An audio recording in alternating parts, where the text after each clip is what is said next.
Hello students, आज हम discuss करने जा रहे हैं ऑप्टिकल आइसोमेरिज्म, जो कि एक बहुत बड़ा ही टॉपिक है। जेई मेन हो, नीट हो या एडवांस हो, हर जगह इसके क्वेश्चन छाए रहते हैं, बहुत ही ज़्यादा भरमार में होते हैं और ये बहुत लेंदी टॉपिक है। इसमें कम से कम 4 से 5 लेक्चर में ये टॉपिक हमारा कवर हो पाएगा। तो आज हम अपना ऑप्टिकल आइसोमेरिज्म यानी स्टीरियो आइसोमेरिज्म का जो एक पार्ट है उसे शुरू करते हैं। देखिए, आइसोमर्स क्या होते हैं ये आप सभी जानते हैं, जिनका मॉलिक्यूलर मास सेम होता है बट स्ट्रक्चर अलग होता है, तो उन्हें हम स्ट्रक्चरल आइसोमर कह देते हैं। अब वो स्ट्रक्चर फंक्शनल ग्रुप के बिहाफ पे भी अलग हो सकता है, लेंथ ऑफ चेन के बिहाफ पे अलग हो सकता है, पोजीशन ऑफ फंक्शनल ग्रुप के बिहाफ पे अलग हो सकता है। स्टीरियो आइसोमेरिज्म में क्या होता था, स्ट्रक्चर मॉलिक्यूलर फॉर्मूला सेम रहेगा लेकिन structure formula with respect to space, with respect to special orientation, यानी जो स्पेस में अरेंजमेंट है वो डिफरेंट होती है। स्पेशल अरेंजमेंट डिफरेंट होती है। 3 डायमेंशनल अरेंजमेंट ऑफ एटम और group of atom is different with respect to an observer. ऐसे आइसोमेरिज्म को हम ऑप्टिकल आइसोमेरिज्म या स्टीरियो आइसोमेरिज्म कहते हैं। ऑप्टिकल क्या है वो देखिए जनरली ऑप्टिकल आइसोमर्स जिनका सेम मॉलिक्यूलर फॉर्मूला होगा, मॉलिक्यूलर फॉर्मूला क्या होगा, सेम होगा। Very good.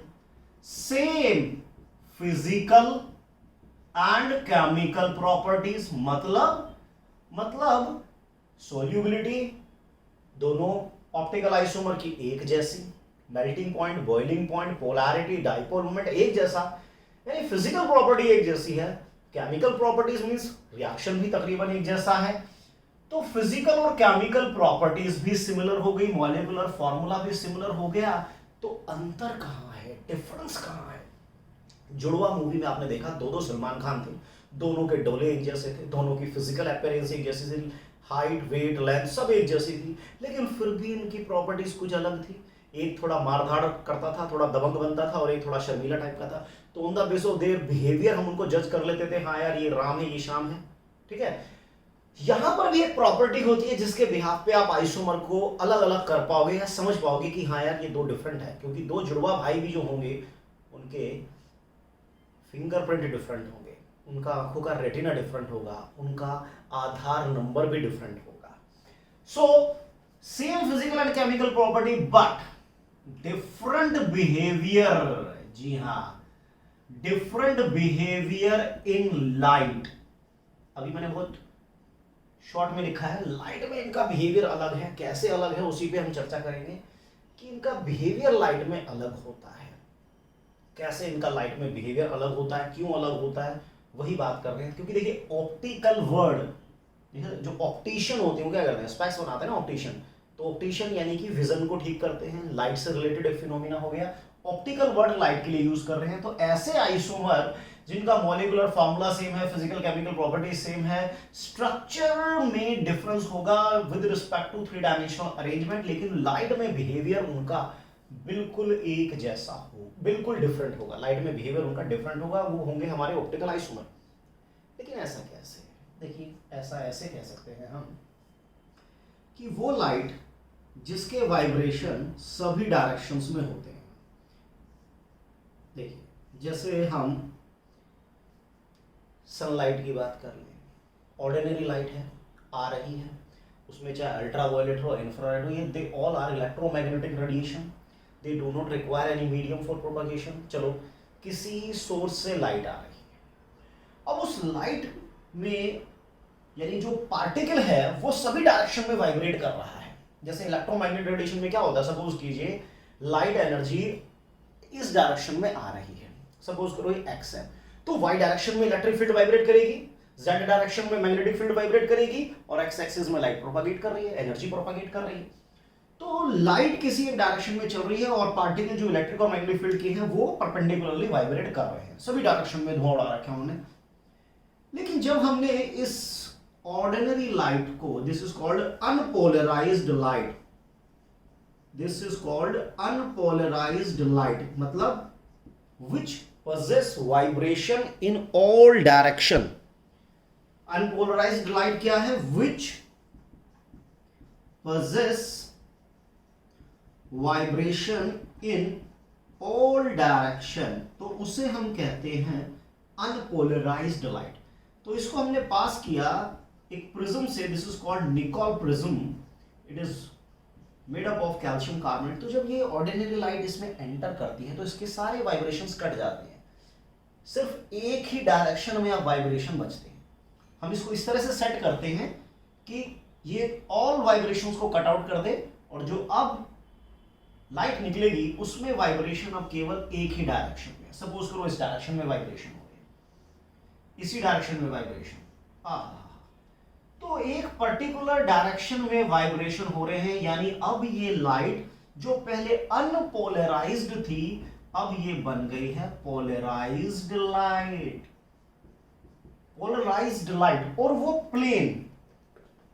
प्लेन जो इन वाइब्रेशंस को पजेस करता है, वो प्लेन जो इन वाइब्रेशंस को पजेस करता है, this is called plane of polarised light. This is called plane of polarised light, PPL भी कह सकते हैं, प्लेन ऑफ पोलराइज्ड लाइट। तो पोलराइज्ड लाइट क्या है? Which possess vibration in one direction, जिसमें केवल एक डायरेक्शन में ही आपको वाइब्रेशन मिल रहे हैं, बाकी सब कट आउट हो चुके हैं, ऐसी लाइट को पोलराइज्ड लाइट कहा जाता है। तो देखिए एक्सपेरिमेंटल सेटअप की बात करते हैं। सबसे पहले अनपोलराइज्ड लाइट को निकल प्रिज्म से पास करके पहले तो पोलराइज किया गया, फिर हम इसको एक सॉल्यूशन में पास करते हैं, और ये सॉल्यूशन एक ट्यूब में रखा हुआ है। Instrument is called polarimeter. ये ग्रेजुएशन में आप बहुत एक्सपेरिमेंट करते हैं इसके। बिल्कुल डार्क रूम होगा, डार्क रूम में से किसी सोर्स में से लाइट निकलती है, निकल प्रिज्म से पास करके उसको पोलराइज्ड कर देते हैं। पोलराइज्ड लाइट को ट्यूब में पास किया जाता है, जिस ट्यूब के अंदर एक सॉल्यूशन फिल किया गया है। ये सॉल्यूशन किसी ऐसे सब्सटेंस का है जिसको हम ये देखना चाहते हैं कि that substance is optically active और इनएक्टिव। हमने क्या किया, जिस सब्सटेंस को हमें चेक करना है, जिस मॉलिक्यूल को हमें चेक करना है कि this molecule is optically active और इनएक्टिव, क्या वो ऑप्टिकल आइसोमर बनाएगा या नहीं बनाएगा, उसके सॉल्यूशन को हमने इस ट्यूब में डाल दिया। फिर ये प्लेन पोलराइज्ड लाइट इसमें से एंटर होगी, यहाँ एनालाइजर होगा, हम ये देखेंगे कि प्लेन कितने डिग्री पर एंटर हुआ और कितने डिग्री पर एग्जिट हुआ। अगर अब दो बातें हो सकती है, या तो प्लेन टिल्ट होगा या नहीं होगा। अगर plane of polarised light tilt नहीं हुई, रोटेट नहीं हुई, यानी इस सॉल्यूशन ने अगर प्लेन पोलराइज्ड लाइट को रोटेट नहीं किया, तो ये जो सब्सटेंस जिसका हमने सॉल्यूशन बनाया है it is optically inactive. Means साफ बात है, if plane polarised light remain if plane of polarized light remain unchanged, then the substance या then the molecule, जिस molecule की हम बात कर रहे हैं कि वो ऑप्टिकली एक्टिव है या ऑप्टिकल आइसोमर बनाएगा नहीं बनाएगा, then the molecule is optically inactive, वो ऑप्टिकली इनएक्टिव है। जो ऑप्टिकली इनएक्टिव है वो ऑप्टिकल आइसोमर से उसका कोई लेना देना नहीं होगा।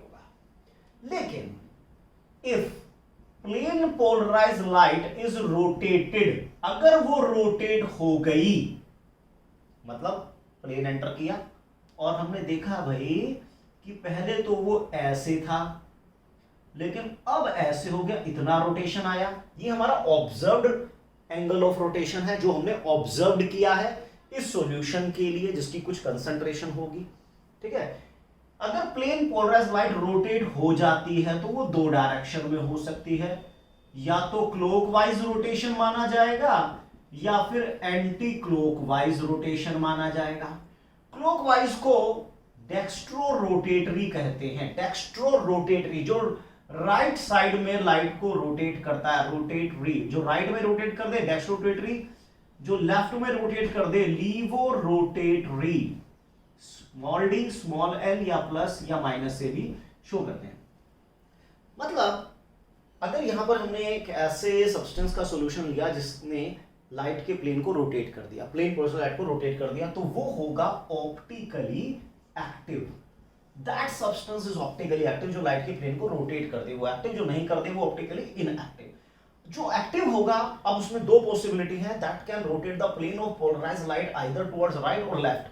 वो राइट और लेफ्ट कहीं भी कर सकता है, राइट में करता है तो that is called dextro rotatory, left में करेगा तो लीवो रोटेटरी। मींस दो ऑप्टिकल आइसोमर हो गए, डेक्स्ट्रो एंड लीवो।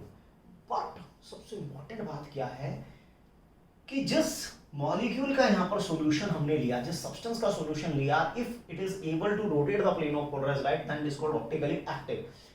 तो क्या ऑब्जर्व किया गया कि भाई किस तरह के सब्सटेंस लाइट के प्लेन को रोटेट करते हैं, कौन से सब्सटेंस लाइट को रोटेट नहीं कर पाते, ये सबसे इंपॉर्टेंट बात होती है। तो देखिए, जो लाइट के प्लेन को रोटेट कर देते हैं, जो ऑप्टिकली एक्टिव होते हैं, उनमें एक फिनोमिना देखा जाता है that is called asymmetricity, that molecule must be asymmetric. वो मॉलिक्यूल जो लाइट के प्लेन को रोटेट कर रहे हैं, जो कहते हैं कि हम ऑप्टिकली एक्टिव हैं, उनमें देखा गया कि वो एसिमेट्रिक होते हैं, यानी जब उनमें लाइट एंटर करती है तो लाइट को वो इधर उधर मोड़ देते हैं। और इसमें जो सिमेट्रिक होते हैं वो नेट लाइट को कहीं पर भी टर्न नहीं करा पाएंगे, कहीं पर भी। यानी कि जो सिमेट्रिक होंगे वो ऑप्टिकली इनएक्टिव होंगे, जो एसिमेट्रिक होते हैं वो ऑप्टिकली एक्टिव होंगे। यानी उनमें एक कॉन्सेप्ट होगा कायरैलिटी, कायरैलिटी यानी एसिमेट्रिसिटी या डाइसिमेट्री। सिमेट्रिक, ठीक है, या ए कायरल या ए कायरैलिटी या ए कायरल, जो सिमेट्रिक है। तो ऐसा देखा गया कि वो मॉलिक्यूल जो एसिमेट्रिक होता है, अब ये एसिमेट्रिसिटी की हम डेफिनेशन देखेंगे, डाइसिमेट्रिक की या कायरलिटी की डेफिनेशन देखेंगे, उसके अकॉर्डिंग हम पता लगाएंगे कि कौन ऑप्टिकली एक्टिव होगा, कौन ऑप्टिकली एक्टिव नहीं होगा। लेकिन एक बात तो तय हो गई ना कि जो लाइट के प्लेन को रोटेट कर देगा, हमें 5 सब्सटेंस दिए गए, पांचों के अलग अलग सॉल्यूशन बनाए, सबको डाला और देखा किस में रोटेशन आ रहा है। जिसमें भी ये रोटेशन आ गया वो ऑप्टिकली एक्टिव, जिसमें रोटेशन नहीं आया वो ऑप्टिकली इनएक्टिव। लेकिन किसमें ज्यादा रोटेशन, किसमें कम रोटेशन आएगा, वो तो तभी तय करेंगे जब सबको एक ही कंडीशन में रखा जाए। देखो, जब रेस शुरू होती है तो सबका डिस्टेंस बराबर होता है, सबको इक्वल डिस्टेंस दौड़ना है, सबका स्टार्टिंग इनिशियल पॉइंट और एंड पॉइंट एक जितना डिस्टेंस बराबर होता है। जैसे टाइम बना सिटी बसती है, सब दौड़ने लग जाते हैं अपनी अपनी स्पीड से, जो पहले जब पहुंच जाता है उसकी स्पीड फास्ट है यानी कि। तो यहां पर भी हम क्या करते हैं, ये है ऑब्जर्व्ड एंगल ऑफ रोटेशन। ये हम एक टर्म इंट्रोड्यूस कर रहे हैं यहां पर, स्पेसिफिक रोटेशन। मतलब हमने क्या किया, इस सॉल्यूशन की जो कंसंट्रेशन है, कंसंट्रेशन ऑफ सॉल्यूशन को हमने फिक्स कर दिया 1 ग्राम पर ml। कंसंट्रेशन ऑफ सॉल्यूशन को हमने फिक्स कर दिया कि 1 ग्राम सब्सटेंस को 1 ml सॉल्यूशन में डिसॉल्व किया गया है, 1 ग्राम पर ml। और लेंथ ऑफ ट्यूब, ये जो लेंथ है इसकी, जो पोलैरिमीटर की जो ट्यूब हम की लेंथ ले रहे हैं दैट इज 10 सेंटीमीटर या 1 डेसीमीटर। देखिए, थीटा क्या था, ऑब्जर्व्ड एंगल ऑफ रोटेशन, जिसमें कंसंट्रेशन कुछ फिक्स नहीं थी, लेंथ ऑफ ट्यूब फिक्स नहीं थी। लेकिन अब हमने क्या किया, कंसंट्रेशन को फिक्स कर दिया। तो किसी कंसंट्रेशन में तो थीटा था, एक यूनिट कंसंट्रेशन में कितना होगा, यूनिट लेंथ में कितना होगा, that is called specific rotation, that is denoted by alpha. Specific नाम से क्लियर हो ना, समथिंग स्पेसिफिक। क्या स्पेसिफिक है, लेंथ स्पेसिफिक है, यानी 1 डेसीमीटर की लेंथ है, 10 सेंटीमीटर की लेंथ है। और क्या फिक्स है, कंसंट्रेशन फिक्स है, 1 ग्राम पर ml है। और इवन वेवलेंथ, जो वेवलेंथ हम जनरली जो एक्सपेरिमेंटल में वेवलेंथ यूज करते हैं, उसमें सोडियम आर्क जो सोर्स होता है वो सोडियम आर्क का होता है, जिसकी वेवलेंथ नियर अबाउट 580, यानी लेंथ जो लैम्डा जो हम यूज करते हैं वो फिक्स है 589 नैनोमीटर। यानी सोडियम आर्क से जो रेडिएशन निकलती है उनकी जो वेवलेंथ है that is monochromatic radiation, 589 nanometre की हम रेडिएशन यूज करें, यानी वेवलेंथ भी हमने सेम यूज कर ली, सॉल्यूशन की कंसंट्रेशन भी सेम यूज कर ली, लेंथ ऑफ ट्यूब भी हमने सेम यूज कर ली है। तो अब सबका रोटेशन डिफरेंट डिफरेंट आएगा, तो जिसका कम आएगा वो लेस एक्टिव, जिसका ज्यादा आएगा वो ज्यादा एक्टिव हो गया, है ना। तो स्पेसिफिक रोटेशन एक पर्टिकुलर सेट ऑफ कंडीशन में ही डिफाइन किया जा रहा है, यानी it is basically the angle of rotation पर सेंटीमीटर एंड कंसंट्रेशन भी 1 ग्राम पर ml। जिस सॉल्यूशन की हम बात कर रहे हैं। तो अल्फा से हम कंपेयर कर सकते हैं कि कौन ज़्यादा एक्टिव होगा, को किसका एंगल ऑफ रोटेशन कितना कम है, किसका ज़्यादा है, किसका क्या है, तो वो स्पेसिफिक से हमें पता चलेगा। यानी स्पेसिफिक बेसिकली कंपैरिजन के लिए हम यूज कर रहे हैं, कंपैरिजन के लिए। तो कहानी अब तक ये हुई, अनपोलराइज्ड लाइट को पहले पोलराइज्ड कर देते हैं, सारे वाइब्रेशंस को कट आउट कर दिया गया है। देन प्लेन पोलर लाइट को सॉल्यूशन में पास किया। किसका सॉल्यूशन? जिस सब्सटेंस को हम देखना चाहते हैं कि ऑप्टिकली एक्टिव है या नहीं है, क्या ये ऑप्टिकल आइसोमर बनाएगा नहीं बनाएगा, हमने इसको पास किया। यहाँ एनालाइजर लगाते हैं, उसमें हम व्यू करते हैं कि ये कितने डिग्री टिल्ट हुआ है। टिल्ट हो गया तो ऑप्टिकली एक्टिव होगा, नहीं हुआ तो ऑप्टिकली इनएक्टिव होगा। ऑप्टिकली एक्टिव है तो दो आइसोमर होते हैं, क्योंकि ये लाइट के प्लेन को राइट में या लेफ्ट में कहीं भी रोटेट कर सकता है, डेक्स्ट्रो और लीवो, स्मॉल डी स्मॉल एल या प्लस और माइनस से भी। कैपिटल डी कैपिटल एल कुछ अलग होता है, वो डिफरेंट चीज है। अब ये देखा गया कि जो सब्सटेंस ऑप्टिकली एक्टिव होती हैं they are always asymmetric, they are always asymmetric, यानी उनमें chirality, asymmetry, dissymmetricity, they all are same thing, they all are same thing. अब कौन सा सब्सटेंस एसिमेट्रिक है या कायरल है, अब हमें बात उस पर ही करनी है कि किस सब्सटेंस को हम कहेंगे कि भाई ये तो ऑप्टिकल आइसोमर बना सकता है, ये ऑप्टिकली एक्टिव है। अब मान लो 100 सब्सटेंस है, क्या 100 सब्सटेंस का सॉल्यूशन बनाए, सबका अलग अलग बनाए और सबके लिए करते रहे? कुछ ऐसा तरीका हमें इजाद करना पड़ेगा जिसमें मॉलिक्यूल को देखते ही बता दें कि हाँ यार ये ऑप्टिकली एक्टिव होगा या नहीं होगा। देखते ही बता दें, मॉलिक्यूल का स्ट्रक्चर देखा, हाँ बता दिया भाई तू एक्टिव है, देखा अरे नहीं नहीं ये तो इनएक्टिव है। कुछ ऐसा हमें करना पड़ेगा, क्योंकि बार बार एक एक मॉलिक्यूल के लिए हम ये सेटअप करके देखेंगे तो वो तो बहुत टाइम कंज्यूमिंग हो जाएगा। हमें कुछ ऐसा जुगाड़ करना है जिसमें मॉलिक्यूल का स्ट्रक्चर ड्रॉ किया और स्ट्रक्चर देखते ही हमने बता दिया अरे वाह भाई वाह ये तो ऑप्टिकली एक्टिव है, अरे नहीं नहीं ये ऑप्टिकली इनएक्टिव है। तो इस तरह का कुछ हमें फाइंड आउट करना है। वो फाइंड आउट हम कैसे करेंगे, अब इसकी डेफिनेशन पे आइए। देखिए एसिमेट्रिक कौन है और सिमेट्रिक कौन है। देखिए एसिमेट्रिक उसे कहा जाता है जिस मॉलिक्यूल की मिरर इमेज उस पर सुपर इंपोज नहीं होती, एसिमेट्रिक यानी कायरल यानी dissymmetric. If the mirror image of a molecule is non superimposable, या if the molecule has non superimposable mirror image, इसको ऐसे लिख देते हैं, if the molecule have non superimposable mirror image, non superimposable mirror image, अरे भाई बहुत बड़े बड़े शब्द आ गए, समझ में नहीं आया। देखिए non super imposable mirror image, जैसे मैंने मान लीजिए कैपिटल लेटर लिया ए, ये मैंने बीच में मिरर लगा दिया, अब इसकी मिरर इमेज ये है, उठा के इसके ऊपर रख दिया, ये तो सुपर इंपोजेबल आ रहा है, यानी ये हो गया सिमेट्रिक। देखो सिमेट्रिक कौन है? जिसकी सुपर इंपोजेबल मिरर इमेज है। ये कौन होता है? Super imposable mirror image.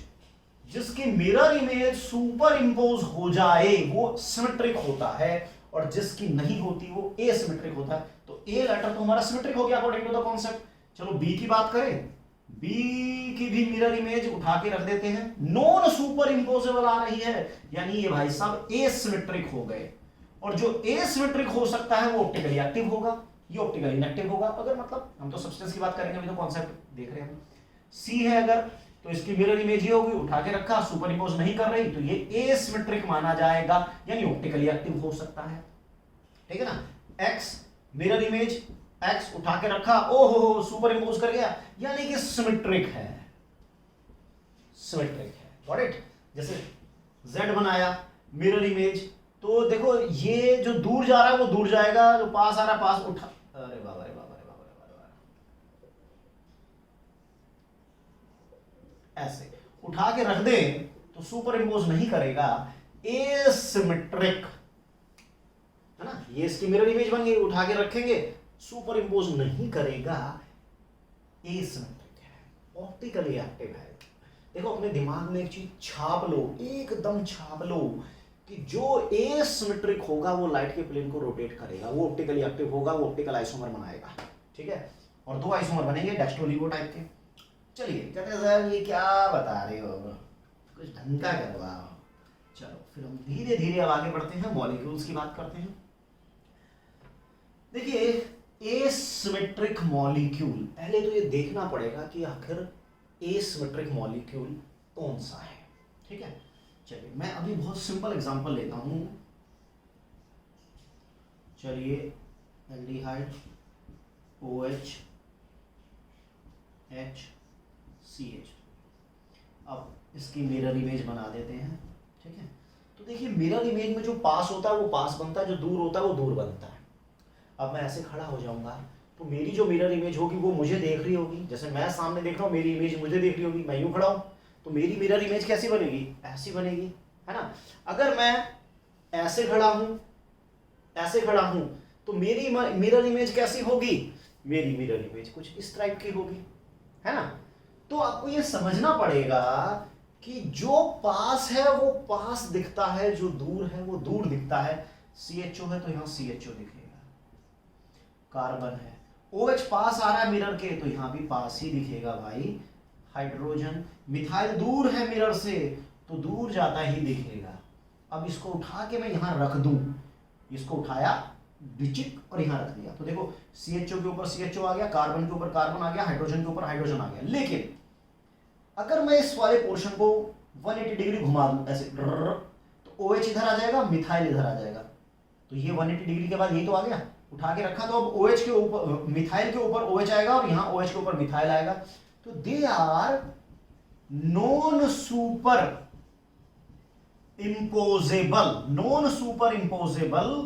Mirror image, non superimposable mirror image, जिन्हें हम क्या से कहेंगे, इनेंशियोमर्स। अब इनेंशियोमर्स तो बहुत बड़ा टॉपिक है, फिलहाल अभी तो इंट्रोड्यूस हुआ है कि वो मॉलिक्यूल जिसमें ये कार्बन क्या हो, कायरल हो, कायरल कार्बन। देखो कायरलिटी एक अलग कॉन्सेप्ट है, कायरल कार्बन एक अलग कॉन्सेप्ट है।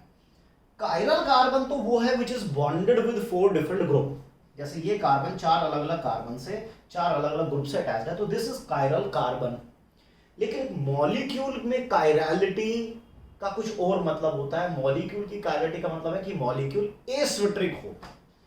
एसिमेट्रिक का मतलब हो गया उसकी मिरर इमेज उस पर सुपर इंपोज ना करे, या फिर उस मॉलिक्यूल में कोई भी एलिमेंट ऑफ सिमेट्री नहीं होनी चाहिए। अब ये एलिमेंट ऑफ सिमेट्री बहुत बड़ा टॉपिक है, उसको एक अलग लेक्चर में कवर किया जाएगा। फिलहाल कायरल कार्बन है, bonded with 4 different group, mirror image आ गई, नॉन सुपर इम्पोजेबल है, एक के ऊपर दूसरे को रखोगे तो सुपर इम्पोज नहीं करेगा, यानी कि ये एक दूसरे के लिए क्या हो गए, इनेंशियोमर हो गए। इसको आप कुछ इस प्रकार से समझिएगा, जरा देखिए, ये जो ब्लैक है हमारा, this is chiral carbon. Why it is chiral carbon, because it is bonded with 4 different groups, ठीक है। अब इसका ये एक ओरिएंटेशन है, इस समय विद रिस्पेक्ट टू मी, मैं एक ऑब्जर्वर के रिस्पेक्ट में इसको देखता हूं तो मुझे क्या दिखाई दे रहा है। मैं इसको ऐसे होल्ड कर रहा हूं, देखिए मुझे क्या दिख रहा है कि जो ग्रीन है वो टुवर्ड्स ऑब्जर्वर है, मेरे पास आ रहा है, व्हाइट अवे फ्रॉम ऑब्जर्वर है, दूर जा रहा है।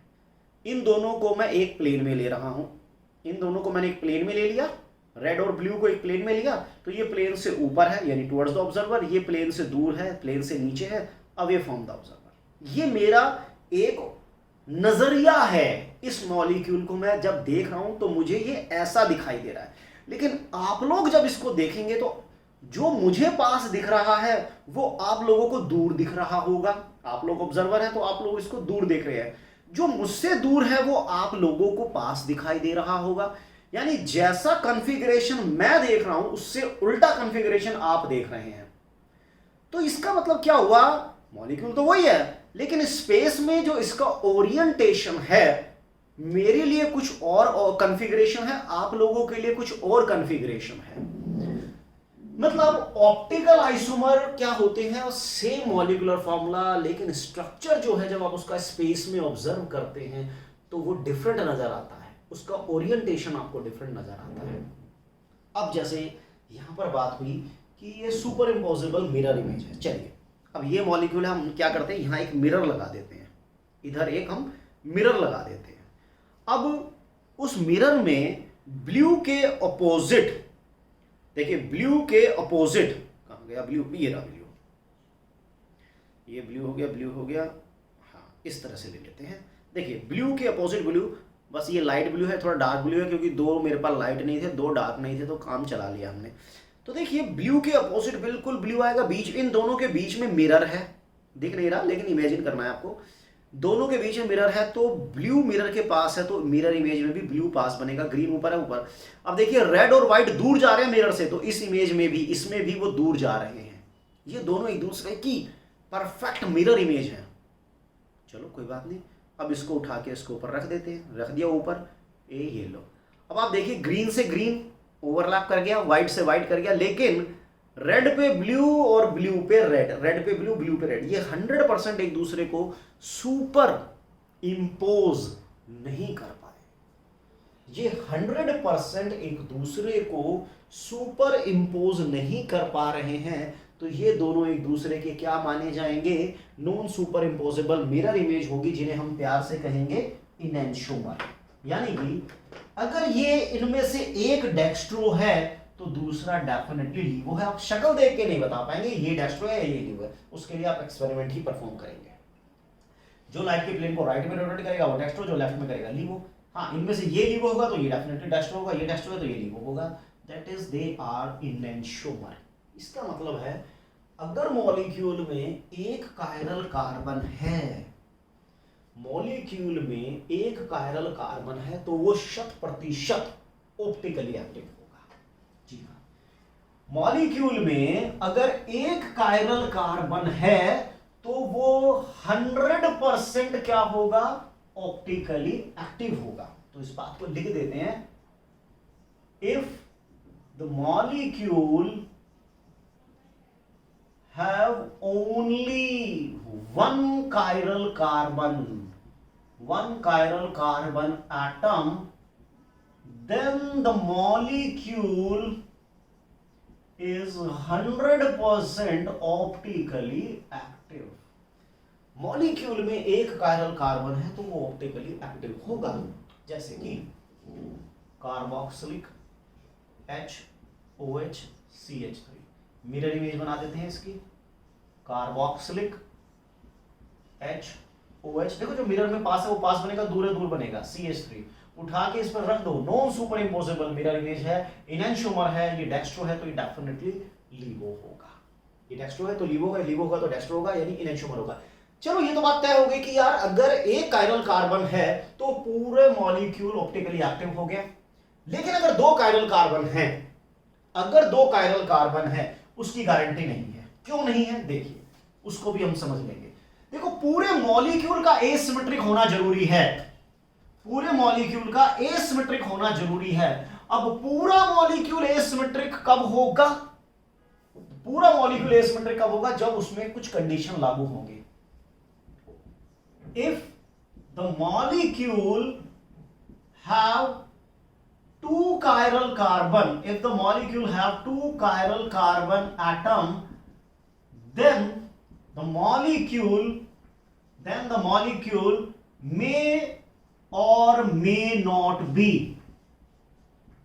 Optically active. वो हो भी सकता है, वो नहीं भी हो सकता, वो ऑप्टिकली एक्टिव हो भी सकता है, नहीं भी हो सकता। देखिए इसका तो बहुत फेमस एग्जांपल है, तमाम बुक्स में आपको खोलते ही मिल जाएगा।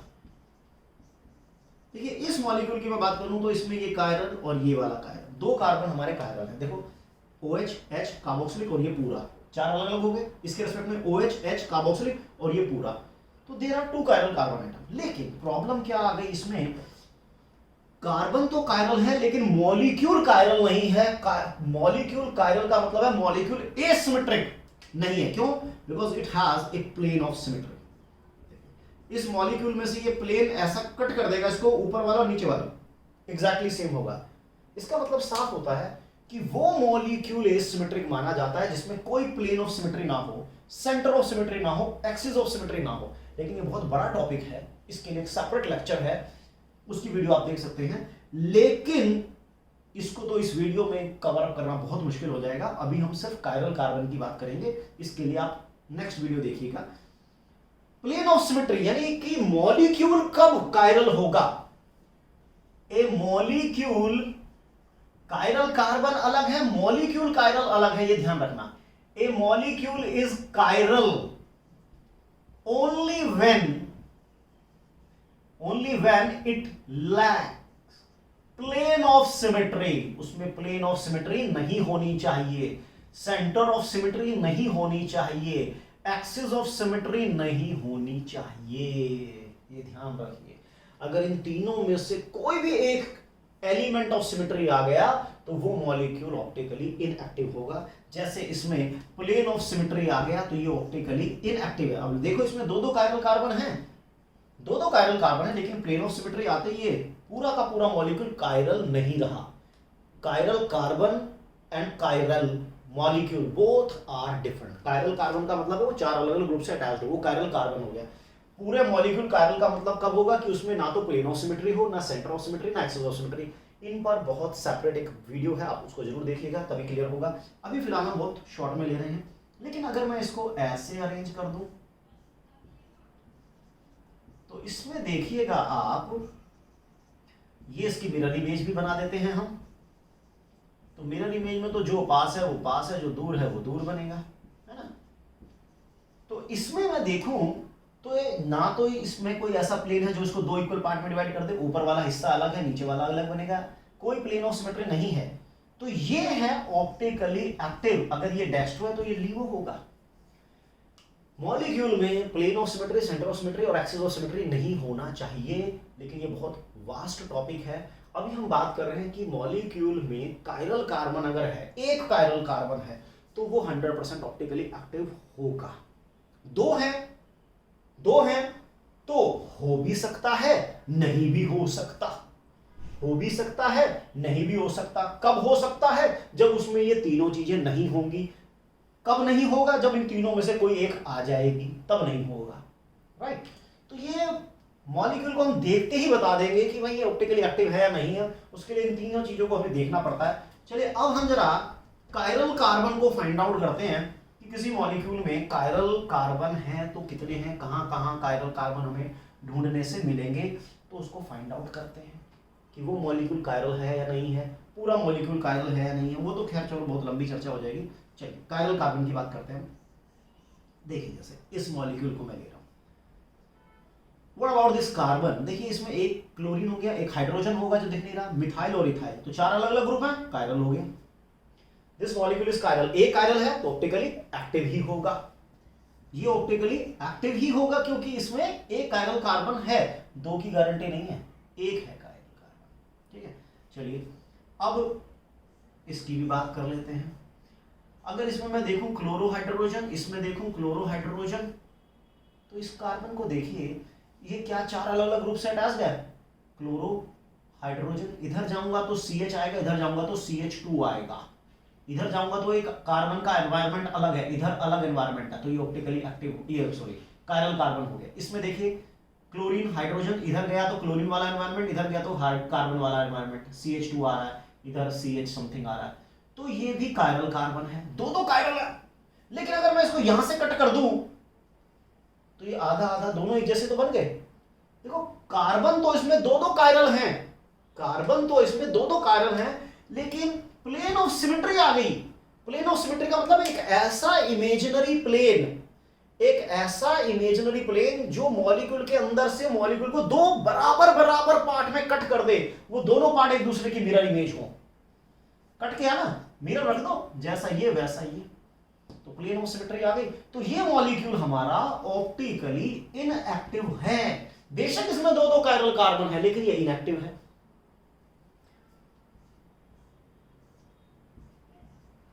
ये तो हमारा सिस फॉर्म था, ये लो जी ट्रांस ले लेते हैं। अब देखिए इसमें ये कार्बन हमारा कायरल है, ये कार्बन हमारा। अब मैं अगर प्लेन से इसके डिवाइड करता हूं, एक ऐसा प्लेन, तो वो दो इक्वल पार्ट में इसको डिवाइड नहीं कर पा रहा क्योंकि इसमें क्लोरीन ऊपर है, इसमें नीचे है, तो ये ऑप्टिकली एक्टिव है। दो कार्बन तो मैंने क्या बताया आपको कि दो कार्बन कोई गारंटी नहीं है, वो ऑप्टिकली एक्टिव हो भी सकता नहीं भी हो सकता, बस उसमें प्लेन ऑसिमेट्री या सेंटर ऑसिमेट्री या एक्सिस ऑसिमेट्री नहीं होनी चाहिए। अगर कुछ भी आ गई तो गड़बड़ हो जाएगी, राइट। चलिए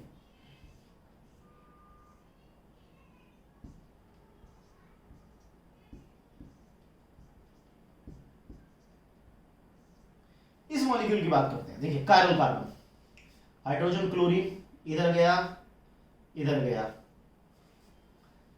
इसको मैं थोड़ा सा चेंज कर देता हूँ, चलो ब्रोमीन कर देता हूँ। इधर आता हूँ, चार अलग अलग एटम या ग्रुप ऑफ एटम है नहीं, देखिए इधर क्लोरीन हाइड्रोजन दो हो गए, इधर आया तो क्लोरीन वाला एनवायरमेंट मिल रहा है, इधर आया तो ब्रोमीन वाला मिल रहा है, कायरल हो गया।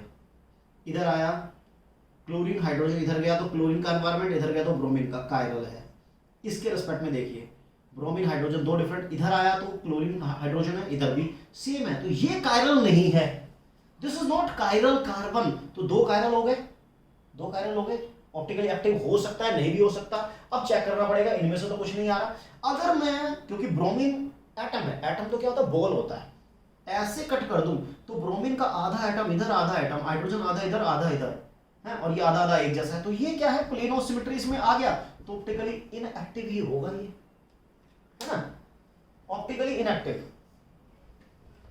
सो presence of two chiral carbon, दो कायरल कार्बन होना कोई गारंटी नहीं है कि मॉलिक्यूल एसिमेट्रिक होगा। चलिए खैर, अब हम कायरल कार्बन पे थोड़ा फोकस कर लेते हैं कि कहां कहां कायरल कार्बन आ रहा है।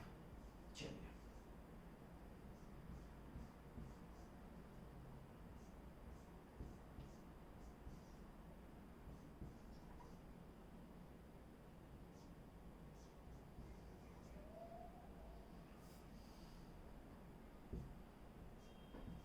चलिए बताइए इस मॉलिक्यूल में कितने कायरल हैं। चलो यहां से शुरू कर लेंगे, ये था CH2 chiral carbon. How many chiral carbon atom are present, इस मॉलिक्यूल में कितने कायरल कार्बन एटम प्रेजेंट हैं। बहुत सिंपल क्वेश्चन है। देखिए ना, ये तो CH2 है, तो दो तो इस पर हाइड्रोजन ही हो गए। कायरल कार्बन वो होता है जिसपे चारों ग्रुप अलग अलग हो, यहाँ तो दो तो हाइड्रोजन है, तो बिल्कुल नहीं होगा।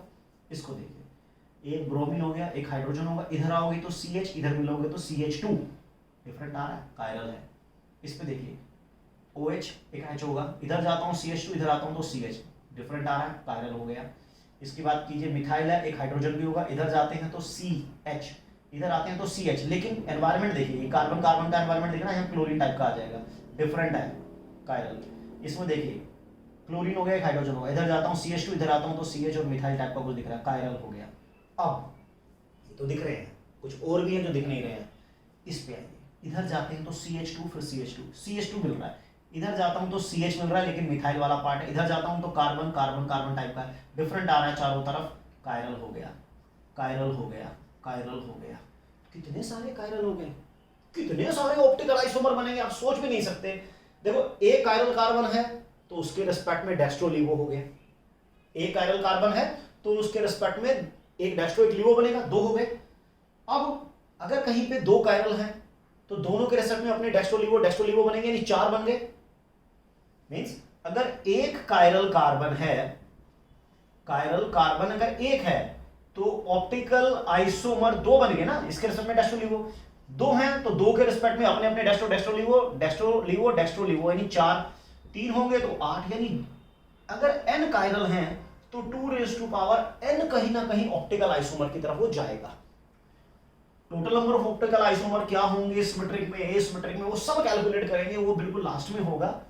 अभी हम ऑप्टिकल आइसोमर को समझने की कोशिश कर रहे हैं कि ऑप्टिकल आइसोमर वो होते हैं जो लाइट के प्लेन को रोटेट करते हैं डेक्स्ट्रो लिवो। कंडीशन क्या है कि उसमें एक कायरल कार्बन होना चाहिए, एक कायरल कार्बन है तो 100% ऑप्टिकल एक्टिव होगा, दो हैं तो हो भी सकता है नहीं भी हो सकता। अगर कब नहीं होगा, जब उसमें कोई भी सिमेट्री आ जाएगी, एक ऐसा प्लेन जो मॉलिक्यूल को दो इक्वल पार्ट में डिवाइड कर दे, plane of symmetry. Axis of symmetry को भी अभी मैं समझा देता हूं, कोई एग्जांपल लेके भी आते हैं। सो जैसे कि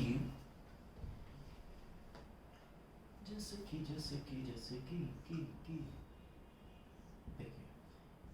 क्लोरो हाइड्रोजन, हाइड्रोजन क्लोरो, ठीक है, ये ट्रांस आइसोमर लिया है मैंने। अगर मैं इसको यहां से कट करता हूं तो कोई प्लेन ऑफ सिमेट्री नहीं है, क्योंकि इसमें क्लोरो ऊपर है, इसमें क्लोरो नीचे, प्लेन ऑफ सिमेट्री नहीं मिल रहा। लेकिन एक होता है सेंटर ऑफ सिमेट्री।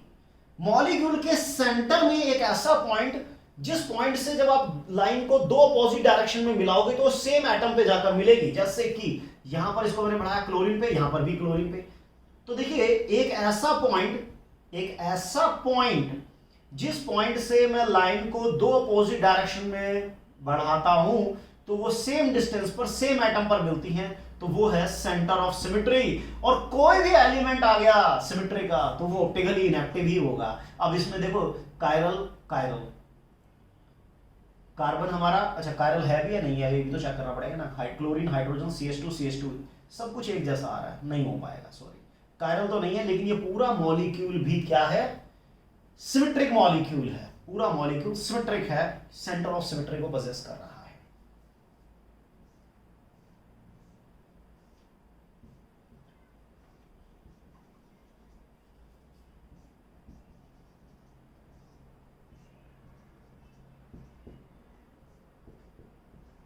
देखिए इस मॉलिक्यूल के सेंटर में एक ऐसा पॉइंट जिसके दो डिफरेंट डायरेक्शन में आप लाइन ड्रॉ करोगे सेम एटम पे मिलेगी या सेम ग्रुप ऑफ एटम पे मिलती है। देखिए यहां से हम करते हैं तो क्लोरो आ रहा है, इधर भी क्लोरो आ रहा है, यानी कि सेंटर ऑफ सिमेट्री। अब इसमें देखिए यहां पर जाता हूं तो यहां से कार्बोक्सिलिक आ रहा है, यहां से भी कार्बोक्सिलिक आ रहा है, बिल्कुल सेम डिस्टेंस पे अपोजिट डायरेक्शन में, ठीक है। लेकिन अच्छा इसको मुझे थोड़ा सा डिफरेंट करना पड़ेगा, मैंने गड़बड़ कर दी। फ्लोरो, यहां से देखिए फ्लोरो का सेम डिस्टेंस आ रहा है दोनों तरफ, ब्रोमो का सेम डिस्टेंस आ रहा है दोनों तरफ, तो ये मॉलिक्यूल पक्का सेंटर ऑफ सिमेट्री को पोजेस कर रहा है, ऑप्टिकली इनएक्टिव होगा, ऑप्टिकली इनएक्टिव होगा। खैर कहने का मतलब ये होता है कि जिन मॉलिक्यूल में किसी भी प्रकार की सिमेट्री आ गई तो ऑप्टिकली इनएक्टिव होंगे, नहीं आई तो ऑप्टिकली एक्टिव होगा। एक कार्बन अगर है मॉलिक्यूल में, अगर एक ही कायरल कार्बन है तो भाई उसको तो कोई रोक ही नहीं सकता, वो तो ऑप्टिकली एक्टिव होगा। जैसे कि सेकेंडरी ब्यूटाइल क्लोराइड, क्या ये ऑप्टिकली एक्टिव है या नहीं, क्या इसमें कायरल कार्बन है या नहीं, दिस इज कायरल कार्बन। क्यों, क्योंकि चार अलग अलग से अटैच्ड है, chloro, hydrogen, methyl, ethyl, optically active हो गया, राइट। CH3CHCl क्या इस कार्बन को ऑप्टिकली एक्टिव कहोगे, देखो चार अलग अलग रूप से अटैच होना चाहिए, हाइड्रोजन है, क्लोरीन है, दो तो मिथाइल ही हो गए, तो ऑप्टिकली एक्टिव नहीं होगा, इसमें कोई कायरल नहीं है, नो कायरल, तो ये ऑप्टिकली इनएक्टिव ही होगा, ठीक है ना। अब जैसे कि इथाइल, क्लोरो, ब्रोमो, चार अलग अलग ग्रुप से है ही नहीं अटैच्ड, तो इसका मतलब नो कायरल, इसमें कोई कायरल एटम नहीं है, ऑप्टिकली इनएक्टिव ही होना है।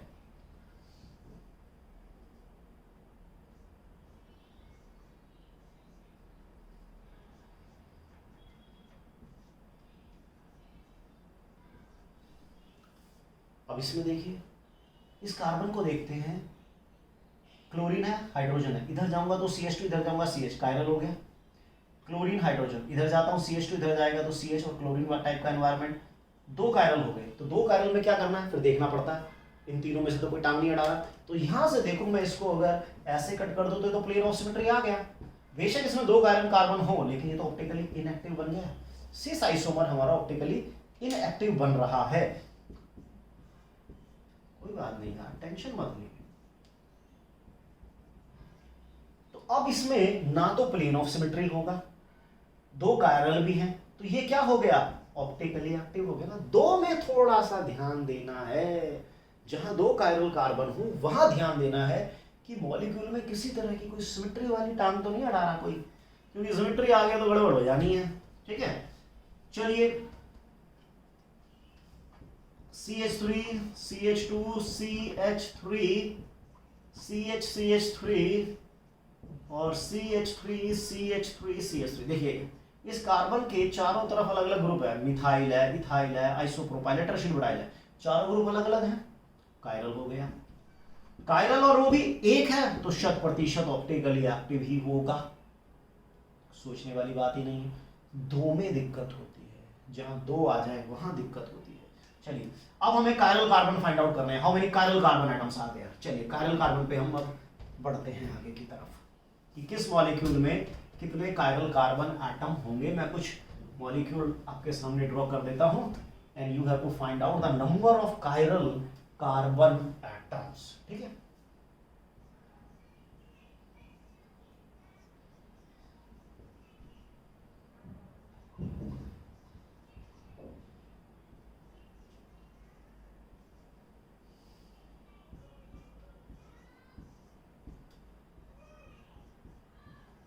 Br